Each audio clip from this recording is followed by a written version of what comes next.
Hey guys, this is Roxy with Meet Roxy Jordat, and I am totally stoked today because we have the famous Tanya Watson with us today. And if you haven't met her, she's right here on the screen with us. And I'm just excited that she decided that, she said, yeah, I want to do an interview with you. And we were going to do it at the Freedom Experience in Las Vegas, and we got a little bit, had too much fun, I think. Right, Tanya? We were just having a little too much fun, didn't get it all done, right? Yeah, fun is good though.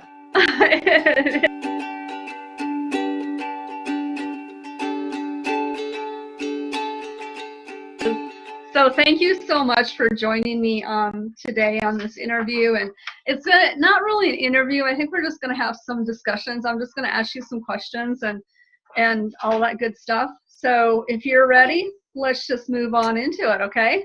I'm ready. Okay, so we both came off the Freedom Experience in Las Vegas. So it's our Freedom 2 experience, and it actually is a live educational platform to help leaders become industry leaders and blow it out of water in online marketing, right? So let me ask you, what was your biggest takeaway? Because you were in Miami also at the very first one. That's where I very first met you. And I was like, I got to get to know that one. Yeah, it was, but I think we were all so reserved. But tell me, what's your biggest takeaway from the Freedom 2 experience in Las Vegas?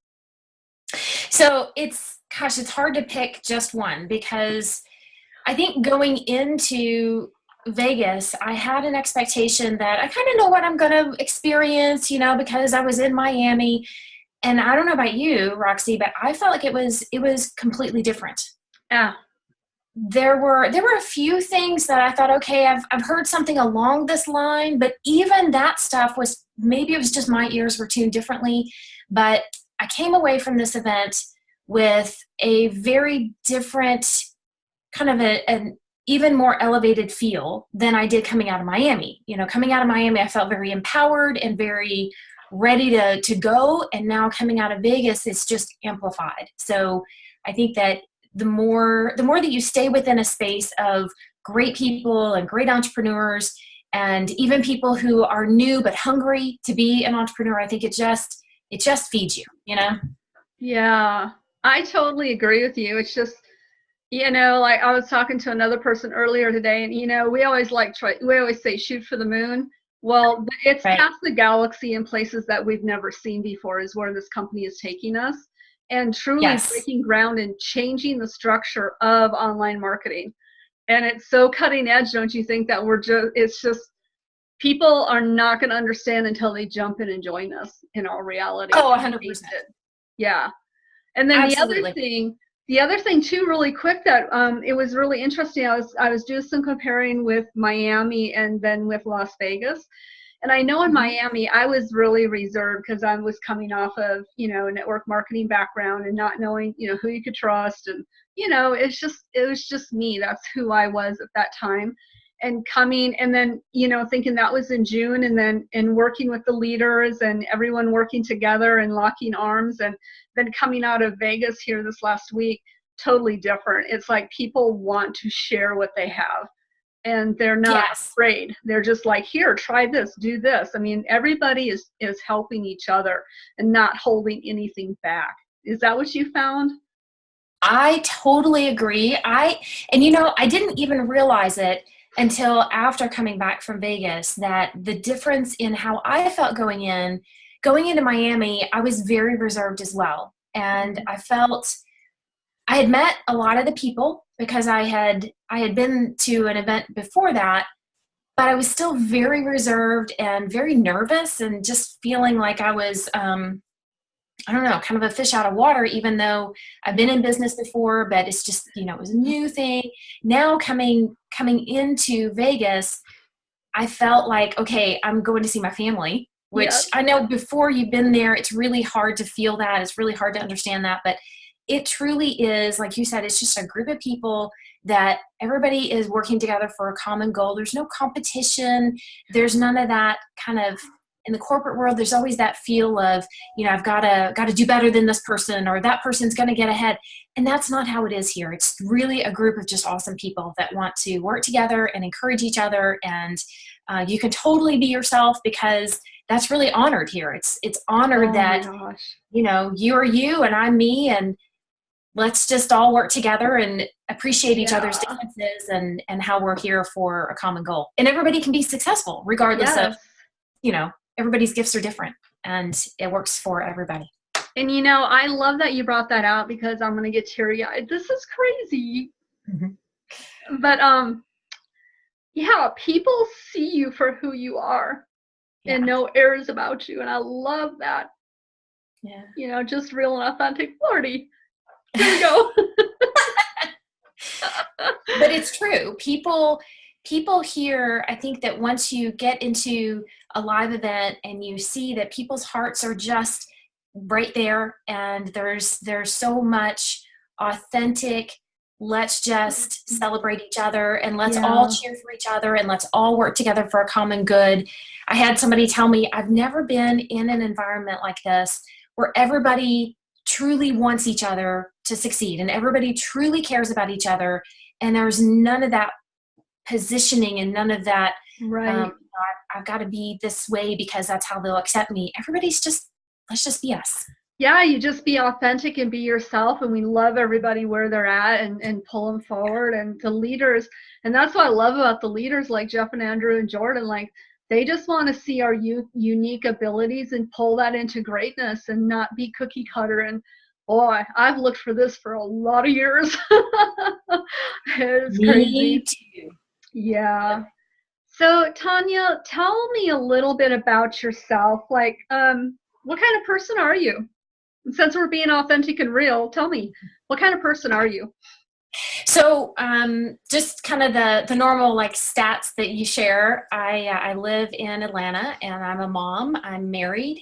I've been an entrepreneur since my daughter was a year old. And what drove me to become an entrepreneur was my husband and I spent a lot of years we both worked in the same company. That's actually how we met, which is a whole other story. But we spent a lot of years working in that corporate world, that whole positioning and dog eat dog kind of thing, and work all of your available hours for a job, give it all to your job, hoping that somebody will recognize your value. And we just realized that may happen, but maybe not. And I don't like maybes. I like being in control. There's a large part of me that likes to win. And there's a large part of me that likes to be in control.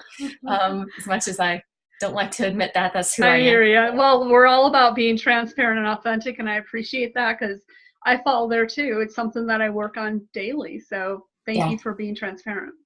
Yeah. So I like the idea of being able to control my schedule. I definitely do not mind working. In fact, I like to work. I like to be involved. I like to be a part of things. But I really what brought me originally to the industry is I really wanted to be able to have a lot more control over my future and over what I could do with my family. I didn't want somebody else telling me when I could or couldn't attend something or be available or whatever. So that was a decision that we made when our daughter was a year old. Actually, we made it before then, but we had to find the right thing. And who I was then versus who I am now, I'd like to say is a completely different person. Obviously I'm still Tanya Watson, but at the time, who I was coming in from a job and an employee kind of mindset, and learning how to manage my time, how to dedicate time to what is important, how to cut out the stuff that really isn't important and doesn't produce value, and being okay with that, being okay with the friends who say, hey, have you seen XYZ show? And I have no idea what they're talking about because I don't even watch TV, Yeah. And being okay with that, being okay with being on the outside on some conversations, because I think entrepreneurs we're cut from a little bit different cloth, and I like the cloth that we're cut from. I think it's fun. So one of my sayings on my personal page is I'm cut from a different cloth and they don't make that fabric anymore. There you go. Totally. There you go. I love that. That is, you're just speaking from the heart. I love that, Tanya, about you. That is so cool. So what about, I'm going to veer off here just a little bit. Tell me about the Tanya Watson that was like 5-6 years ago when you first started into your online marketing and network marketing to who you are, Tanya Watson, who you are today, being an affiliate marketer?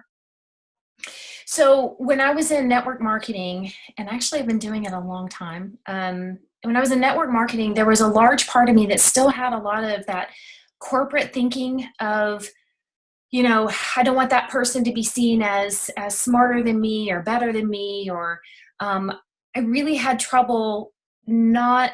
I really had trouble positioning myself as I had to always have the answer. And the reality is I don't always have the answer. Yeah. And nobody has the answers all the time. And so that person that I was back then, now I'm not afraid to say, you know what, I don't know that. But Google does, or this person does, or, here's how you can find that. I have no problem admitting that now. Back then, I was so caught up in, who I had to be and how I had to position myself as this, person who has it all together. And not that I've gotten over that totally, but now I just realized that nobody has all the answers all the time. And that's good, because as soon as we think we know everything, that's when we're in trouble. So I was pretty stinking unteachable for a lot of years when I was in network marketing, thinking that, oh, I've heard this before, I don't need that. And, or I don't want to learn from that person because I think I'm smarter than that person. Gosh, I just admitted something I can't believe I said out loud. And, recognizing that every single person has value, and the value that somebody brings, even if I feel like, okay, I've heard this person say this particular thing before, there's always a nugget.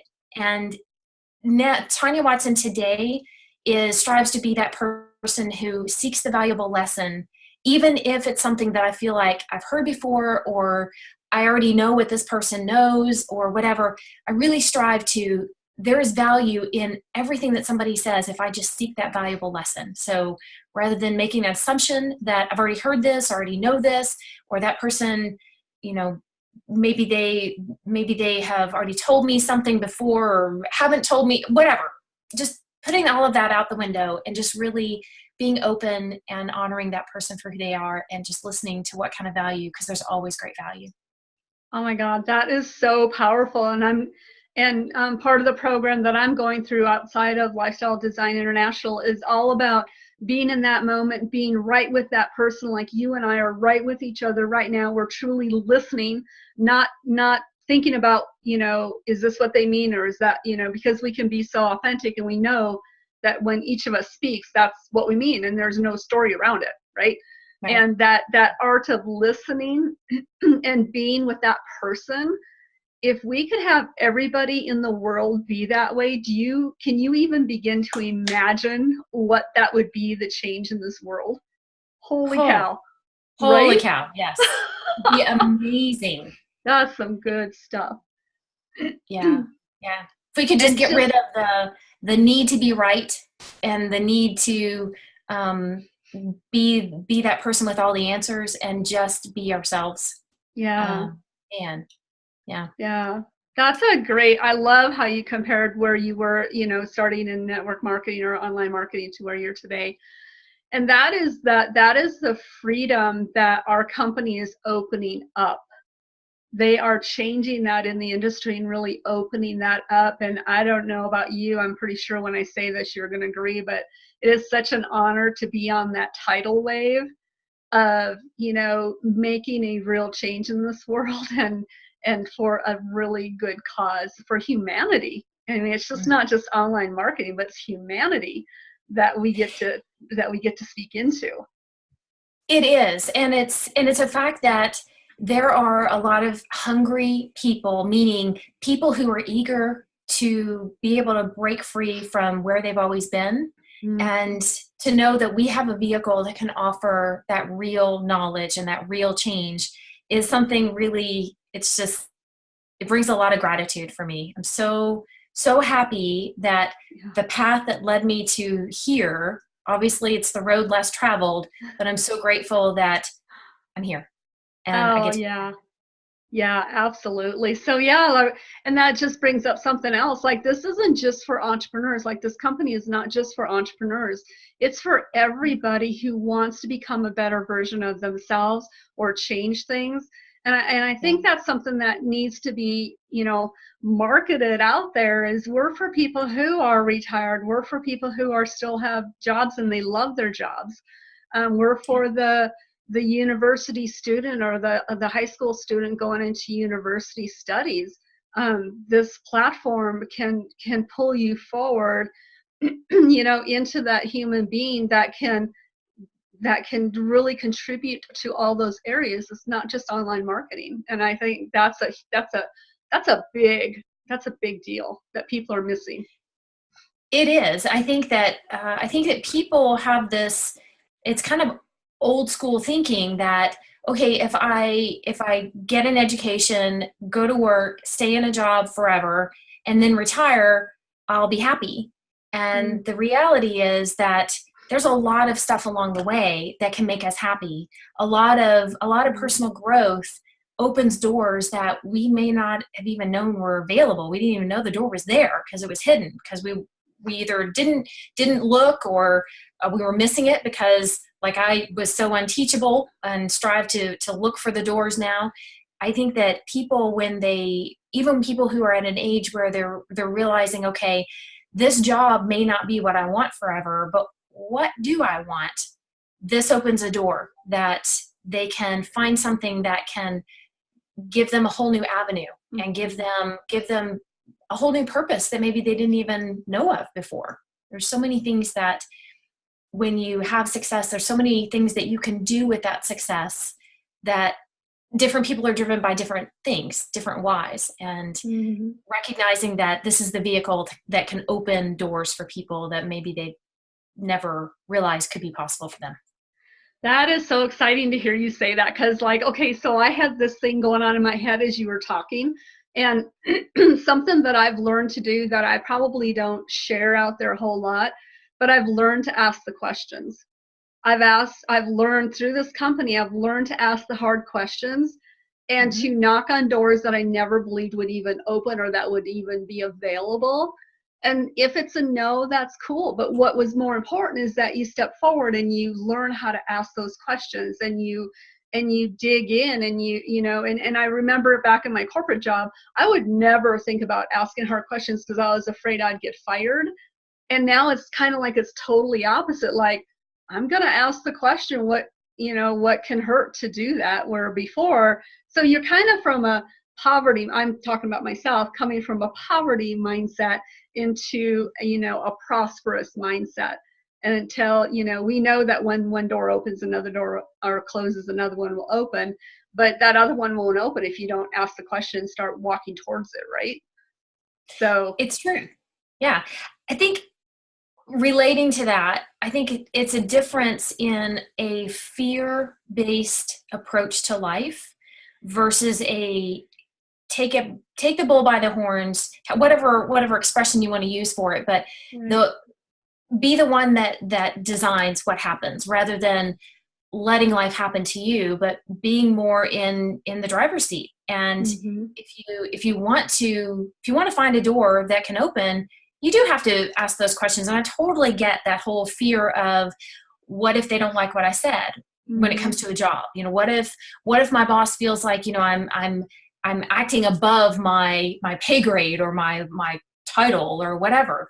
Mm-hmm. And recognizing that that's not necessarily the right path for everybody. And sometimes Yeah. sometimes being the one who's willing to look at it differently is that brings so much more value, even if it is marching to a different beat, and being okay with not everybody understands it. And that's okay.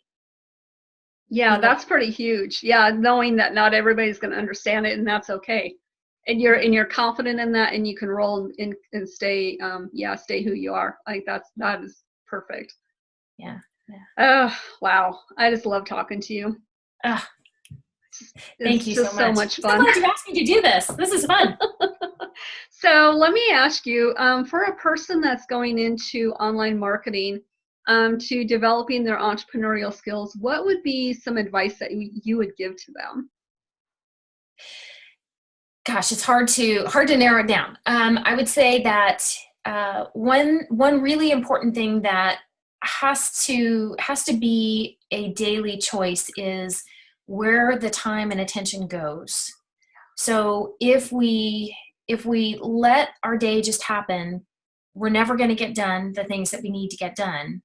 And so a shift that in my opinion has to happen for a person when they become an entrepreneur to be successful is they have to decide what's important, and that gets their time. If it doesn't, if you're constantly finding that your business and your activities that you need to do, whether it's to educate yourself or to actually do the work to get the result, if those activities are constantly getting pushed to the back burner, then you have to really ask yourself what's important. And sometimes, I know for myself, when I first became an entrepreneur, I had to have a pretty serious heart-to-heart with myself. Like, okay, if this is so important, if I really want to be at home and be present for my daughter, which was a goal of mine, that was my big why, then I've got to be willing to put aside the things that maybe everybody else necessarily wants me to do and do the things that I need to do. Some people say, I want to be my own boss. Well, you have to actually be that boss. So your boss is not going to let you ignore your job for 3 or 4 days out of the week and then try to cram all your work into one day, or ignore it for several weeks and then come back and say, oh, okay, yeah, I think I'll put some effort in. Being the person who says, all right, here's how I'm going to spend my time. I think that was a really valuable lesson that once I learned it, then other things kind of started to fall into place, because nothing happens until you put the effort in. Yeah, totally. I remember Andrew Cass, one of our leaders, on his productivity call on Fridays, the question that he always asks that strikes me between the eyes, and I think about it about every day when I'm falling asleep, is if I was my own boss, would have I fired myself today, or would have I given myself a raise? Yeah. And when you put yourself in that CEO of You Inc., you have to analyze yourself and what was your daily mode of operation that day, and if that was an employee, would have you approved of it or would have you not? And that was huge for me to stop and think about that. For sure, because without that, there is no boss. When you're an entrepreneur, there is no boss that's going to come tell you, okay, you did great today. And right. That was something else. You have to be okay with not getting that approval or that, pat on the back, because you're your own boss. So yep. Sometimes you have to celebrate yourself. You have to celebrate your milestones and make sure that you honor that for yourself. But there's no boss that's going to come tell you did a great job today, or you didn't do a great job today. You have to make that choice yourself. Yeah, that was a big shift for me too, because I don't know where I was going with that, but I totally get it. Yeah, nobody's going to pat you on the back. You are your own boss. You have to pat yourself on the back. You've got to have that much confidence that you did well that day and something that you can improve on the next day. And I think that's why a lot of people, when they go into online marketing or entrepreneurship, whether it be a brick and mortar or an online marketing store, I think that's why they fail, is because they're looking for that approval. And you gotta stand in that space and know what you did that day, and then make it better the next day. Totally. Yeah, for sure. Yeah. Okay, so there's a kind of a fun question. If you were sent to a desert island, what are 3 things that you would bring with you? I'm gonna just lighten it up a little bit. Okay, so 3 things I would bring with me, desert island. Definitely some good quality water. You can't live on salt water. That doesn't work. Right? I would have to bring some books, because I like to read, and good quality input keeps our mind in the right place. If we just let whatever's around us be the input, then we're going to be along with everybody else, which is not where we want to be. So some good quality stuff to feed my brain with. Even if I'm on a desert island, then I'd probably have to read the same thing over and over again, which means I probably learn it because I'm reviewing it over and over again. Let's see. Totally. Third one would be, I have to bring my family. Can I bring my family? Yes, absolutely. You can do whatever you want. It's your life. You only There have you to go. bring. So I'd have to Yeah. bring my family. Oh, that's pretty cool. I can see bonfires and dancing on the beaches at night. Heck People yeah. people flying over and going, "Oh, they're having a good time. They don't need rescued." Yeah. Or I want to go there. Or yeah, let's join them because they're rocking it and they know what they want out of their life. That's entrepreneurship right there, owning your own business, right? Yeah, it is. Yeah, I like that. That's way cool. So, Tanya, I'm just really curious on this next question. Were you born with the entrepreneurial spirit of owning your own business, or is that something that you developed? It's definitely something that was developed. It was not, I was not born with a desire to have my own business. In fact, I think, I think if I were to really analyze it, I probably was quite the opposite because I was very shy and I was that kid, and probably everybody has this story, but I was that kid that was made fun of in school. And, so had somebody told my sixth grade self who I would be today, I would have said they were crazy. But I think being in sports was really helpful. I Mm, was a swimmer, so that drive of wanting to constantly improve, that kind of, I think that was probably the seed. When I think mm-hmm. back, that was the seed that kind of started that thought of, okay, if I work hard, I can get results. And swimming it's an individual sport and it's a team sport at the same time. So you swim your individual events, and then if you're on a relay, then you're part of the relay, but you're a part of a team. So the team either wins the meet or loses the meet, and you have your successes along the way. So I think that kind of started the process. And then as I started to get into the corporate world and started to see that, okay, there are things here that I like, but there's a lot of things I don't like. And I'm not a person who sees things from the negative view at all. Mm-hmm. That's just not me. I really Right. try to focus on the positive, and that's just always been the way that I like to view things. So I didn't necessarily look around me and think of, what do I not like here? But I did notice that there were things about the way that life was when I worked for someone else that I didn't love. And there Mm, were things that I wanted more of that I couldn't because of limitations in that space.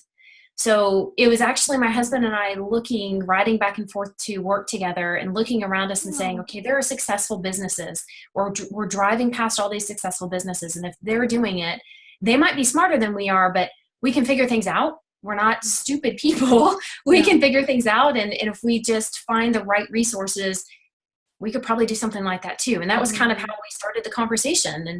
And then it was a desire to be available for my family that fueled that fire. And so that the seed was planted when I started swimming, which I was terrified of the water when my mom put me on the swim team, which is kind of funny. Like, wouldn't jump in, wouldn't get in the pool, but yet she put me on the swim team. So sink or swim, literally. And I think it just kind of grew as life progressed. And I'm just really grateful that the doors opened that did, and I was there ready to step through them when they opened. yeah.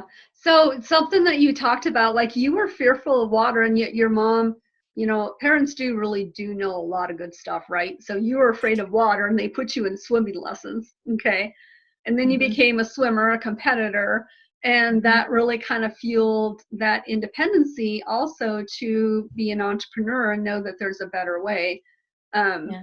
so that kind of leads into my next question about, you know, as entrepreneurs, we come out of our comfort zone, right? What are a couple of things that you've done as you've been online that have been really uncomfortable and stepped you out of your comfort zone and you saw massive results from it, that you just conquered that fear? Yeah. So one, not necessarily in the right order, but I remember the first time, and this was back in my when I first became an entrepreneur and I was in network marketing. The Mhm. first time that I had to make a phone call, I literally thought that my heart was going to beat out of my chest and plop down on my desk. I was so terrified. I was shaking. I was sweating. My voice was shaking. I don't know how I got through that call. I think I just got through by sheer will, and I got through the call. And lo and behold, the person said yes to what I was offering. And so then, because the business actually started out as my husband's business, I didn't tell you that. So it was going to be his business, but they asked me to try it. And so I tried it and hated it. Really hated it. I was terrified. And I'd been on the phone with my corporate world job. I wasn't afraid of the actual physical phone. I was afraid of the rejection of what if the person doesn't like me? What if they hang up on me? What if they, what if? And so getting past that and realizing that it is just a telephone and it is just a person on the other end of the phone. And I know a little bit more than they do. So just take that step. So I think just taking the step and realizing that I still have everything, I didn't, my heart didn't come out of my chest. I didn't lose anything here. I'm still in one piece. So success, right? And then the first time that I was asked to speak in a public oh my gosh, on stage, yeah. Oh, I was right back to that shaky, sweating, terrified person. And I couldn't wait to get off the stage, yet I got through it. Still have, still in one piece. I survived. So success, so I think just taking the steps, like one step after the other. Yeah. And when you're scared, I think you just have to take the step, because nothing will neutralize fear like taking that step, jumping in that pool, getting on that phone, getting on that stage, whatever. You just have to do it no matter how scared you are, because if you don't, then you're a slave to that fear. Bam. Yeah, that's not a good place to be. So you have to take the action. I think about what you just said about being on the phone. I got something for each one of those. Being on the phone, if you were the person, being the person you are now, knowing what you know now, and you could go back to that phone call, you would be in the state of mind is you're just going to be with that person and listen to them and be there in at that moment, right? Instead of thinking, are they going to hang up on me? Or are they going to cuss at me? Or what they're going to do?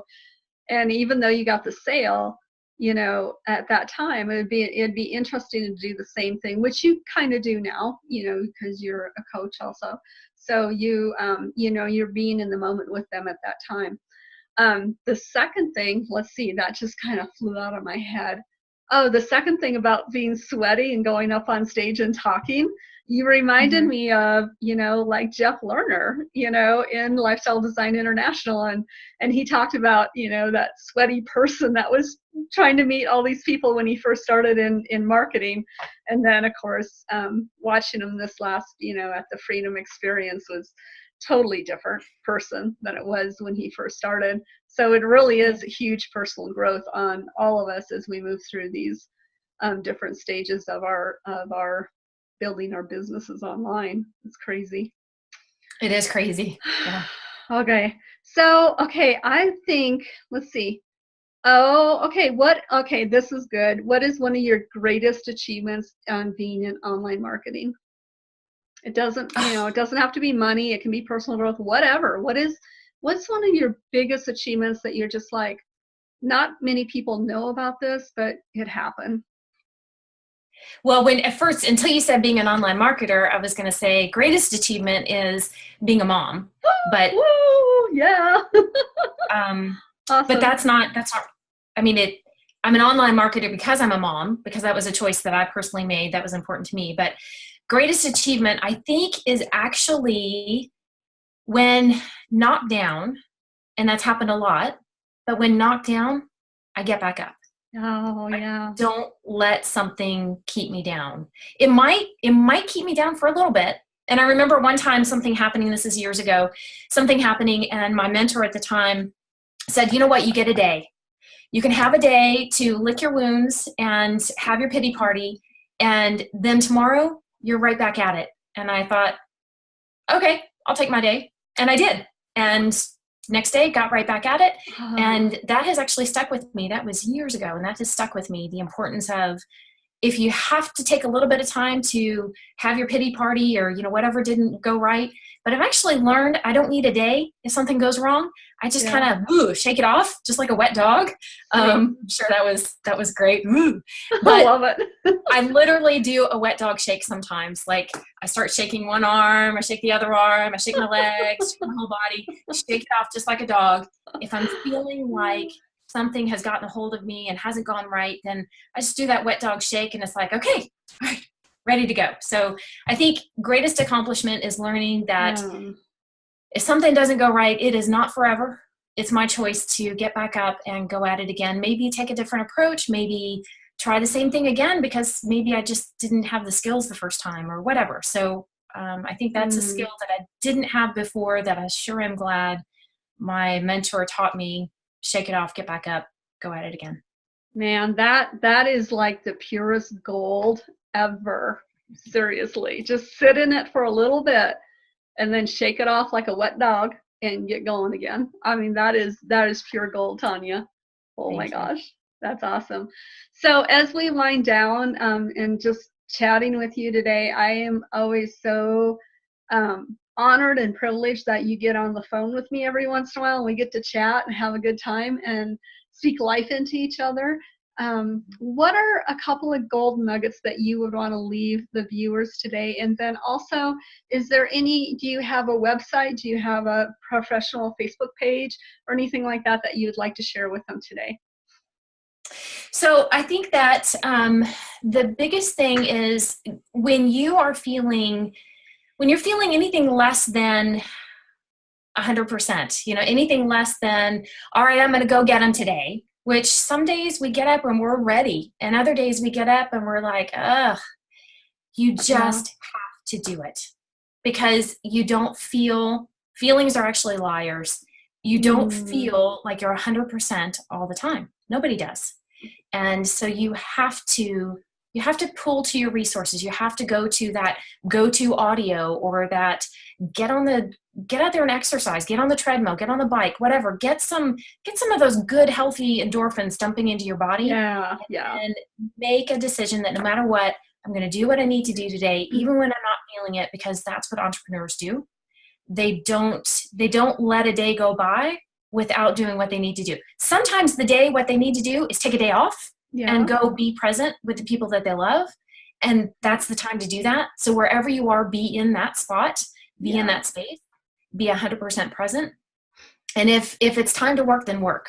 Don't get distracted. Don't eliminate the things that you can consciously eliminate, because we can't always control a lot of external forces, but we can control ourselves. Absolutely. So make the decision every single day that you're going to do what you need to do to get to where you need to be, because nobody else is going to make that decision for you.